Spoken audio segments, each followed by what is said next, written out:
Este é o programa Fronteiras da Ciência da Rádio da Universidade, onde discutiremos os limites entre o que é ciência e o que é mito. No programa de hoje nós conversaremos sobre a tabela periódica dos elementos químicos e para debater o tema nós convidamos o professor Alan Brito, que é astrofísico, professor do Departamento de Astronomia da URGS e diretor do Observatório Astronômico da URGS. E também o professor Magno Machado, que é físico teórico e é professor do Departamento de Física aqui da URGS. E para conversar com ele estamos presentes eu, Carolina Brito, e Jefferson Marenzon, ambos do Instituto de Física da URGS. Bom, então a gente tem a visão, de um astrofísico e de um físico de partículas sobre esse tema. E eu quero começar pela parte básica, definindo o que é um elemento químico, como é que a gente caracteriza um elemento químico. Bom, um elemento químico, do ponto de vista da astronomia, da nucleossíntese estelar, então o elemento químico ele é um átomo, então a gente tem nesse átomo prótons, nêutrons e elétrons, partículas fundamentais, e aí a gente vai caracterizar esses elementos químicos a partir, por exemplo, do número de prótons, o número atômico desses diferentes elementos. Então, o número de prótons caracteriza a genética dos elementos químicos. A matéria, do ponto de vista também de um astrofísico, vocês dividem em três. E essa matéria que a gente mede hoje, que a gente consegue distinguir, que a gente consegue entender hoje, é 5% do que compõe o universo. Exatamente. Então, o universo para nós, ele é composto de 95% de quantidades estranhas ainda para nós, a matéria escura e a energia escura, e 5% do universo, aproximadamente, é o que a gente consegue medir em termos, a palavra técnica, A gente consegue descrever o universo a partir dessa matéria luminosa ou matéria bariônica, e essa matéria luminosa é exatamente o que está expresso na tabela periódica dos elementos químicos. Então essa é a importância do ponto de vista da astronomia, da física, da cosmologia, da tabela periódica. É ela que vai descrever 5% de tudo que a gente consegue medir, que a gente consegue observar diretamente no universo. Quer dizer, tudo que se mede está contido ali dentro. Sim, tudo que a gente consegue medir diretamente está ali, Então, a astronomia, por exemplo, a astrofísica, para nós, de maneira bem simplificada, a gente pode dizer que a astrofísica é a parte da astronomia da física que vai cuidar da interação da luz com a matéria, Então, é dessa interação que a gente consegue descrever. Então, nesse sentido, é uma tabela periódica completa, No sentido de que todos os elementos químicos estáveis que são produzidos na natureza estão ali. O que não impede que ela possa aumentar. Ela pode aumentar, mas para elementos químicos naturais, ela está completa, Então, ela continua aumentando. Você continua descobrindo elementos químicos, muitos deles são os elementos sintéticos, como a gente chama, Então, eles não são produzidos naturalmente. Todos os elementos estáveis, de hidrogênio até urânio, claro que isso depende um pouco de tipo de pergunta que a gente faz, Mas a gente pode dizer que do hidrogênio até o urânio, os elementos estáveis encontrados naturalmente, eles são produzidos em mecanismos relacionados com estrelas, Exceto hidrogênio e hélio, que é basicamente primordial, hidrogênio, hélio e um pouco de lítio, Eles são produzidos nos primeiros 3 minutos de formação do universo, que é no tipo de nucleossíntese que a gente chama de nucleossíntese primordial. Todos os outros elementos químicos, do lítio até o urânio, eles vão ser produzidos nas estrelas, em processos por reação nuclear no centro das estrelas ou por captura de nêutrons em diferentes ambientes. A gente completou recentemente a 7ª linha da tabela periódica, e faz poucos anos. Eles confirmaram os elementos 115 e o 117. Agora, há algumas semanas, teve um anúncio de que um grupo japonês partiu para a busca do 119 para abrir, então, a 8ª linha. Então, a minha pergunta é, o Alan estava explicando de que os elementos, esses mais recentes, eles são produzidos artificialmente, por bombardeamento, e o tempo de vida deles é muito pequeno. E existe um padrão, quanto maior o número do elemento, menor é esse tempo de estabilidade. É possível que essa tendência reverta e a gente encontre lá no meio, lá pelos 140, 150, o que eles chamam de ilha de estabilidade e que, por algum processo ainda não encontrado naturalmente, Ou mesmo artificial, a gente descobre que os átomos produzidos naquele intervalo, nessa ilha, sejam mais estáveis e permaneçam por minutos, dias. É possível isso? É possível, porque é uma predição teórica, né, que seria a ilha de estabilidade, que tem a ver com a validade do modelo de camadas, né, nuclear. Então, só para voltar um pouquinho, a gente tem núcleos estáveis, né, com meia-vida gigante, né, grande, muito grande, até o Z83, que é o bismuto. Depois do bismuto, todos eles decaem, certo? E por que eles decaem? Bom, porque tem processos em que eles vão se dissociar, que basicamente são desse tamanho aí, são alfa, por decaimento alfa, ou por fissão espontânea, né? Depois, então você não tem mais nenhum elemento estável, pode ter meia-vida grande, mas em algum momento ele vai decair. E a história de existir uma ilha de estabilidade está relacionada, isso foi proposto nos anos 60, 69 pelo Glenn Seaborg, né?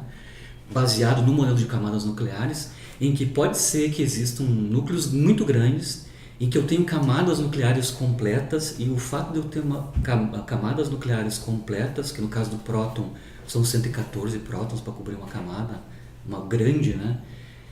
Esse tipo de núcleo voltaria a ter uma estabilidade. Só para lembrar o que é um modelo de camada nuclear, basicamente uma analogia com o modelo de camada eletrônico, né? Então lá no modelo de camada eletrônico, por exemplo, os gases nobres são caracterizados por uma grande estabilidade química, do ponto de vista eletrônico, né? Porque eles têm camadas completas.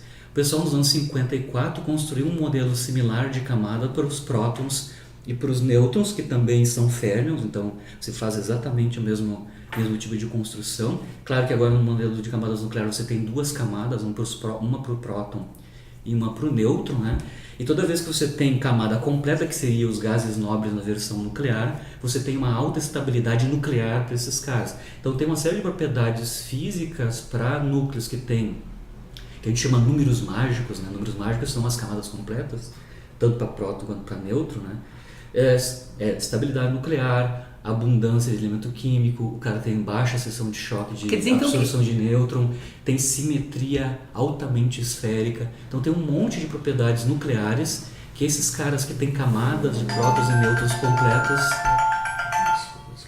camadas completas de prótons e nêutrons vão ter.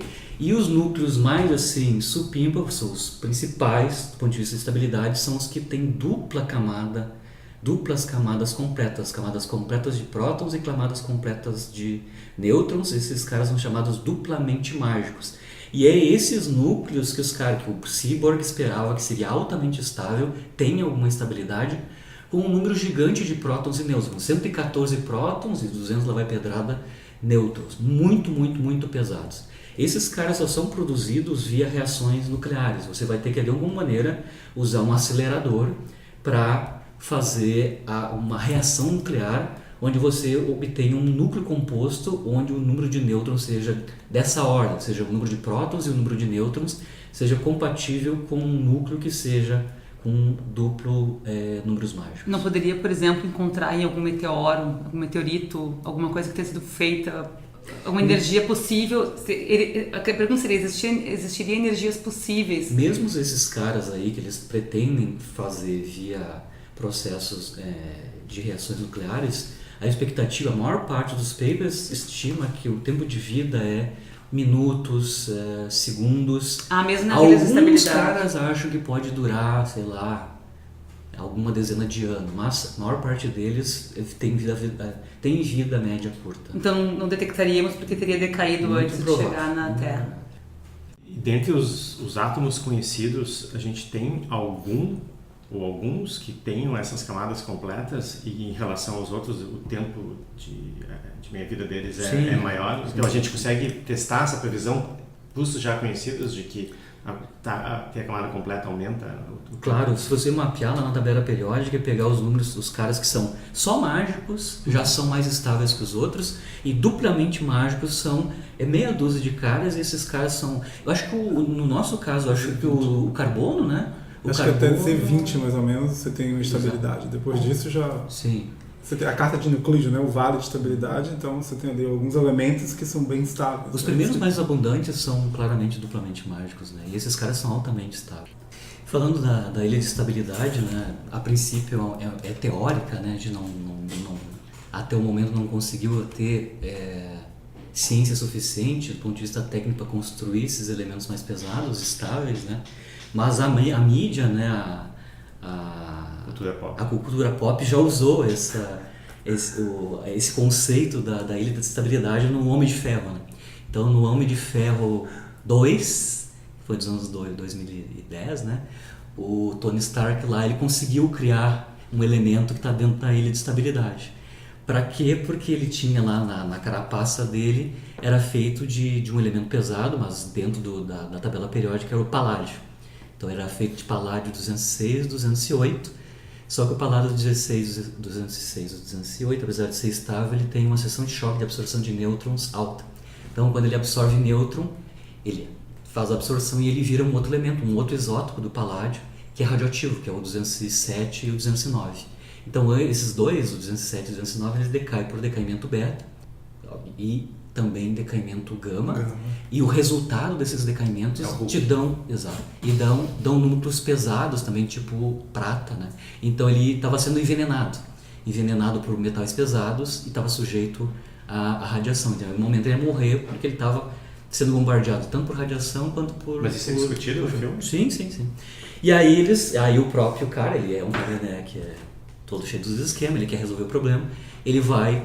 Bom, eu vou construir a minha carapaça com um elemento estável que não é esses aí que dá pau. E aí ele conseguiu lá no laboratóriozinho dele lá, mexendo uns caninhos lá e uns imãzinhos, né? Ele conseguiu um elemento que está dentro da ilha de estabilidade para fazer a carapaça dele e deu tudo certo. Os elementos químicos da tabela de Mendeleev, que é na qual a gente está comentando agora, eles são ordenados de acordo com o número atômico, né, que é basicamente o número de prótons que tem dentro do núcleo. Quando a gente pensa a tabela periódica, a gente vai caracterizar essa tabela a partir dos períodos, né, e das famílias. Ou seja, as linhas horizontais seriam os períodos. Então, em termos horizontais, a gente vai levar em conta, hoje em dia, o número de prótons. Então, o hidrogênio tem um próton, o hélio vai ter 2 prótons. E à medida que eu vou aumentando os prótons, eu vou modificando a cara desse elemento, a genética desse elemento. Mas quando a gente pensa em termos de linhas verticais, aí os elementos vão estar organizados de acordo com propriedades físicas e químicas. Então aí você vai ter, por exemplo, na linguagem dos químicos, né, os metais, os não metais, os gases nobres, eles vão estar verticalmente organizados. Mas então, isso é para a nossa estrutura hoje. Mas então, tem a ver também com o número de elétrons na camada de valência, né? Não, o número de prótons é igual ao número de elétrons. Então, eu aumento o número de prótons e aumento, por consequência, o número de elétrons, mas eles têm que começar a ocupar camadas mais externas da eletrosfera para caber nesse Não, aí quando você vai pensar a distribuição eletrônica, aí a gente vai pensar que essa distribuição... É boa tua pergunta no sentido de fazer essa distinção, que as pessoas confundem, né? Existe uma diferença entre reações nucleares e reações químicas. Então, as reações químicas, elas vão se dar a gente vai ter que levar em conta o que acontece na eletrosfera. Então, quando você distribui, faz essa distribuição de elétrons para os diferentes elementos, aí você vai ter que pensar nas diferentes camadas. As camadas eletrônicas de Levy, aquela coisa que estuda na camadas não é mesmo que estava comentando o Magno está falando da as camada camadas nucleares, eu estava falando, né? Então, as camadas eletrônicas estão associadas com a distribuição de elétrons em cada átomo, né? Então, cada camada tem um número máximo de elétrons possíveis. Então, quando você distribui em camadas, K, L, M, N, O, P, Q, por exemplo, ela vai ter um máximo de elétrons possível na última camada. Então, um elemento estável vai ser aquele elemento que vai ter, no máximo, 8 elétrons na última camada, né? Exceto a camada K, porque tem ali 2 elétrons. Né? Então, que é o caso do hélio, no caso. O caso do hélio, os que outros gases... é a primeira camada mais interna.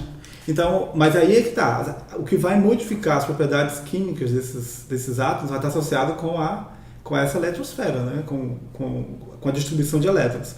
Mas a transformação de um elemento químico em outro, que acontece no interior das estrelas, não tem nada a ver com essas reações na eletrosfera, né? São reações nucleares, que é outro processo que, em geral, as pessoas confundem, claro. Que tem a ver também com a história da química, porque os alquimistas confundiam, né? Eles achavam que iam transformar, por exemplo, chumbo em ouro, simplesmente fazendo aqueles experimentos que, na verdade, não eram experimentos no nível atômico nuclear, mas era na eletrosfera. Não só os alquimistas, mas com toda a confusão com a fusão a frio, é basicamente a mesma confusão. Isso é uma questão importante, né? Porque as energias necessárias para mexer no núcleo, elas são muito maiores que as energias necessárias para mexer na eletrosfera. Por isso que o universo ele só consegue formar nos primeiros 3 minutos hidrogênio e hélio. Depois disso, a temperatura já baixa o suficiente, então ele não vai ter energia suficiente para formar elementos mais pesados. Porque, por exemplo, para converter hidrogênio e hélio no centro das estrelas, né, vamos pensar no Sol, por exemplo, que agora, nesse momento, está convertendo hidrogênio e hélio no centro, a gente precisa de temperaturas da ordem de 15 milhões de graus Celsius. Então você não tem isso lá quando o universo, nos primeiros momentos, quando o universo atinge, por exemplo, 3 minutos depois, de 3 a 5 minutos. Né? Então, para transformar um elemento por reação nuclear, um elemento mais leve no elemento mais pesado, precisa de muita energia. E à medida que eu vou caminhando na tabela periódica, nas linhas horizontais, à medida que eu vou aumentando prótons, eu vou precisar de cada vez mais energia para fazer essa transformação. Então, por isso que não é um processo trivial, só vai acontecer mesmo no núcleo das estrelas. Então, o núcleo das estrelas são essas fábricas, são esses reatores nucleares, né? Onde um elemento é transformado em outro por fusão, ou seja, um elemento mais leve se junta para formar elementos mais pesados. E esse conceito que a gente tem hoje de elemento, ele aparece quando? Os filósofos gregos, eles já faziam essas perguntas de que é feito a matéria, qual é a matéria primordial do universo, né? Então, Anaximandro, Anaxímenes, Tales, todos eles já faziam essas perguntas e eles propunham algumas quantidades. Então, eles chegaram a propor que o fogo, terra, água, ar seriam quantidades fundamentais. Então, lá atrás já se tem essa preocupação de tentar entender de que é feita a matéria primordial. Claro que não se tinham os conhecimentos que a gente tem hoje, né? Toda a ideia da estrutura do átomo é uma ideia basicamente do século XIX, do século XX. Né? Então, o elétron, o próton, o nêutron são... Sim, que a gente tem vários modelos atômicos. Modelos atômicos. Então, mas lá atrás já se conhecia substâncias, já tentava se entender o que era aquilo, embora não tivesse a ideia, né? Já se tinha ideia do átomo como a parte indivisível da matéria, que a gente também depois vai retomar esse conceito, e a gente vai perceber que não é... E a gente tem registros históricos de tentativa de organização desses elementos conhecidos a partir de quando? Mendeleev, ele organiza a tabela periódica dele, né? No século XIX, né? Mas antes dele também já tinha outros cientistas que tentavam organizar a tabela periódica. Né? Mas Lavoisier, né? O Lavoisier tinha uma tabela com 33 elementos que eram desconhecidos na época. Pois é, então já 100 anos antes do... 100 anos, já se tinha, antes do Mendeleev já se tinha. E ele usava o que como critério, Lavoisier?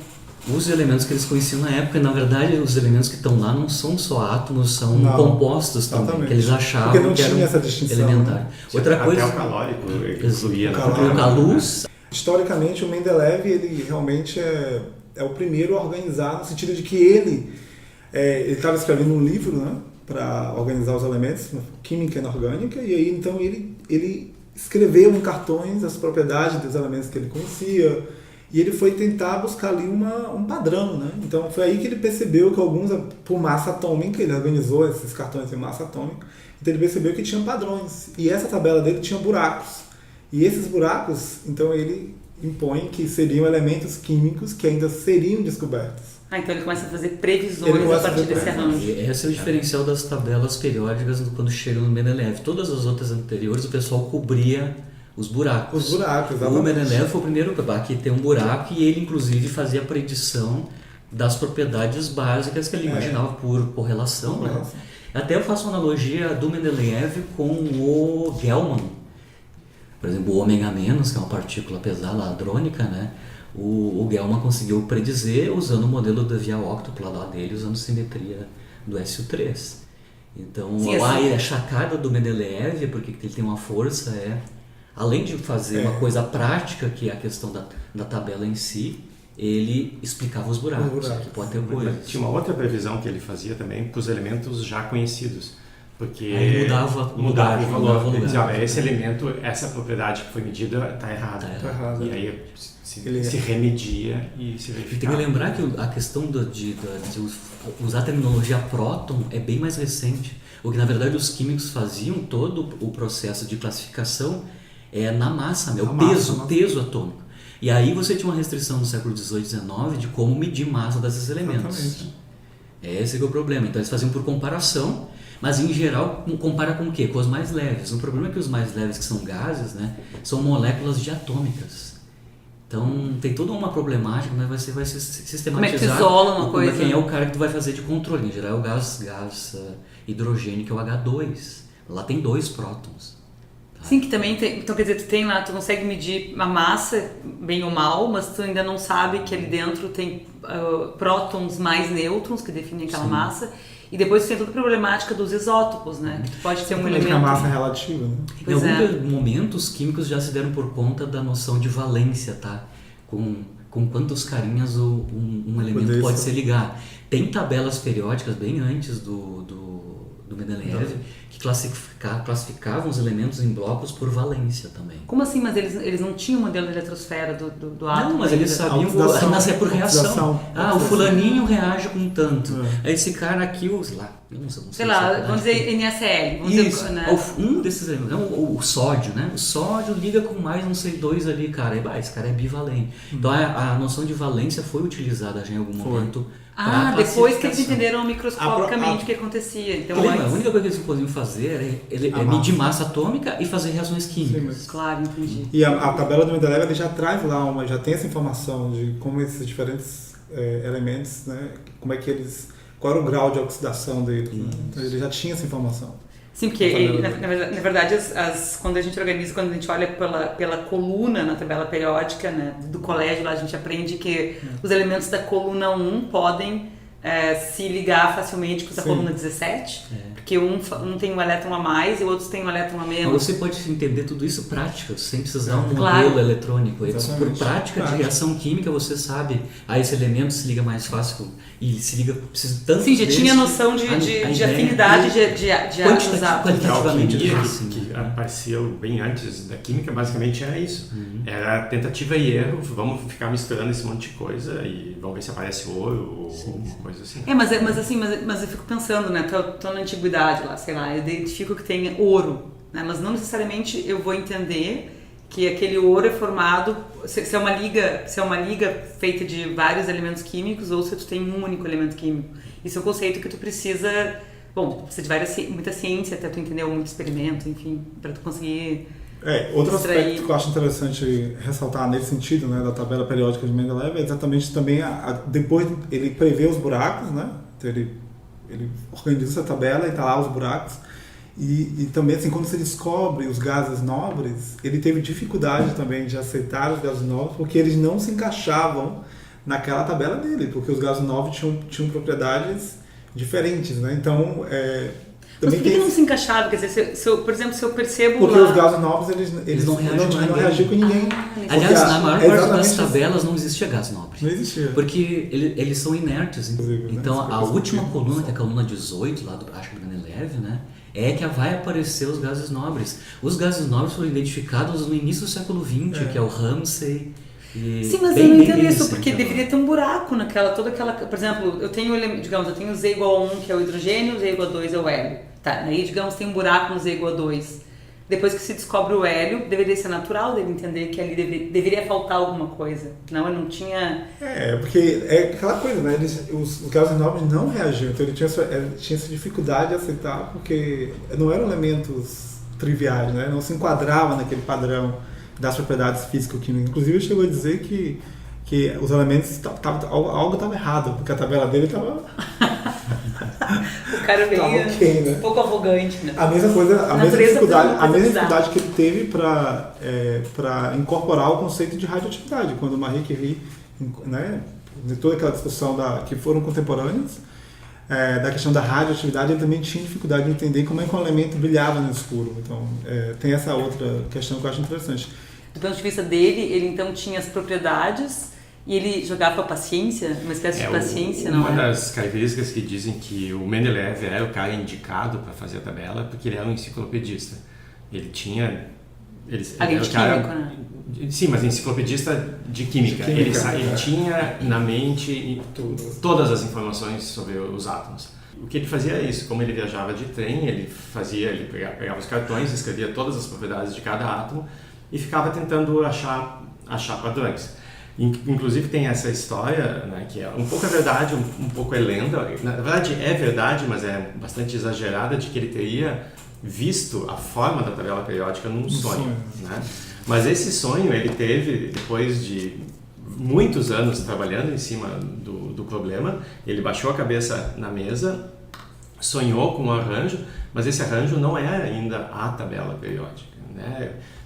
A Wikipédia até bota ali, basicamente ele acordou, ele tem um relato de uma pessoa que conversou com um outro russo lá, que conversou com ele, e ele disse, eu acordei e anotei no papel rapidinho. O que ele anotou basicamente é um arranjo de 3x3, 9 átomos que ele descobriu, esse tem que estar embaixo desse, esse tem que estar do lado desse, e a partir dessa semente inicial ele nucleou todo o resto da tabela periódica. Ou seja, ele sonhou depois de trabalhar feito um louco, obcecado pela isso que história. A gente tenta recontar essa história, né? Do ponto de vista histórico, o sonho aí, na verdade, está representando o trabalho árduo dele, porque na verdade o trabalho de cientista é um trabalho árduo, paulatino, dia a dia, de tentativa, erros, acertos. Mas tem também o papel importante da intuição, né? Do insight, né? Que faz parte, né? do processo de descoberta.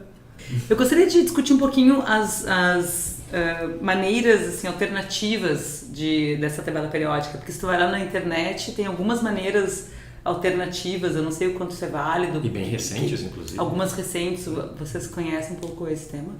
Ou juntando a pergunta, juntando essa pergunta, por que as pessoas fariam uma forma alternativa?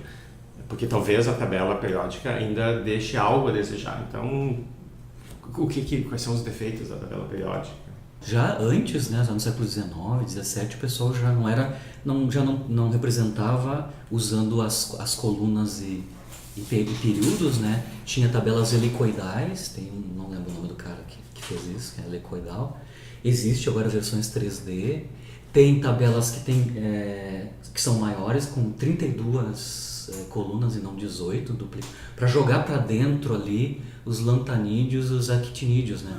As propriedades serão mantidas, né? Porque na nossa tabela, nessa morfologia atual que a gente leva em conta o número de prótons, né? Crescendo horizontalmente, a série dos lantanídeos e dos actinídeos, ela continua crescendo em número atômico, só porque não dá para colocar dentro daquela estrutura apertada, então eles colocam embaixo, né? Então... a pergunta é mais no sentido assim, quando o Mendeleev fez a tabela periódica, né, como vocês falaram, ele fez ao mesmo tempo uma série de previsões baseadas nas simetrias dessa tabela. Se eu arranjo uma outra maneira de organizar esses elementos, talvez eu possa fazer outras previsões. A gente sabe, né, o próton é formado por 3 quarks. Né? Então imaginem e o nêutron também, né? Então eu poderia dizer que o hidrogênio é formado por 6 quarks no seu núcleo. Né? Poderia começar a classificar núcleos por quarks. Então a gente sabe, por exemplo, hoje que entre o número atômico 1 e 2 não tem nada. Não tem um elemento com o número 1,5. Mas talvez eu possa imaginar que a nova matéria, essa que a gente está discutindo aqui durante todo esse tempo, 5% daquilo que é formado no universo. Falta 95% da matéria que a gente não consegue descrever. Seria possível, existe alguma teoria, ou é absolutamente proibido pelo modelo padrão, que exista um átomo formado por 5 quarks? Seria um novo elemento, então não mais o hidrogênio, que é formado por 6, mas um átomo formado por 6 quarks, por 7 quarks. Seria uma subpartícula diferente de um elétron mais um nêutron. O modelo padrão nos fala alguma coisa disso? Tem alguma teoria que proíba ou que permita? Agora o LHC, faz 6, 7 anos, tem medido, tá, verificado experimentalmente, objetos hadrons, né, na verdade mesons, né, que tem uma estrutura que a princípio não se encaixa no modelo de quarks do Gell-Mann, por exemplo, que é de 3 quarks, que o pessoal chama de teta quarks ou exóticos. E tem uma série de teorias de como é que eu explico isso. Olhando os números quânticos desses teta quarks, né, esses caras, esses hadrons, não se encaixa nenhum dentro do modelo padrão. E aí o pessoal começa a modelar. Em primeiro lá, isso é uma molécula, são 2 hadrons que estão juntos, 2 mesons, cada meson tem 2 quarks, né, um quark e um antiquark, juntando 2 numa molécula forma 4. Então existe teta quarks, o pessoal já está detectando, por enquanto não fecha na teoria, mas então, agora já tem criaturas que já estão fora da caixinha do modelo de Pode partes do chamar elas de Gell-Mann. Caroliniums. Carolina.